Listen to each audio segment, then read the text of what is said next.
Hello, dear friends. This is the phone support channel. Before you start watching this video, please subscribe to the channel and give it a like, and also write your feedback in the comments if this video helped you, or if you have any questions. Thank you.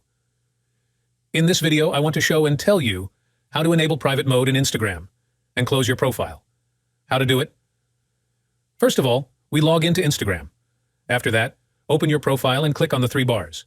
Here you select the item, Settings and Privacy.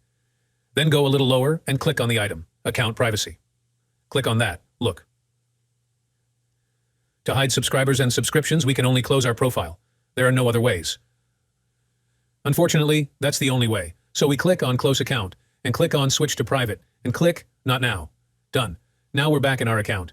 And all those who want to see the lists of our subscribers or subscriptions will not be able to see them unless they are subscribed to you and you have given them permission. Put likes and subscribe to our channel if you like this video. See you later. Bye.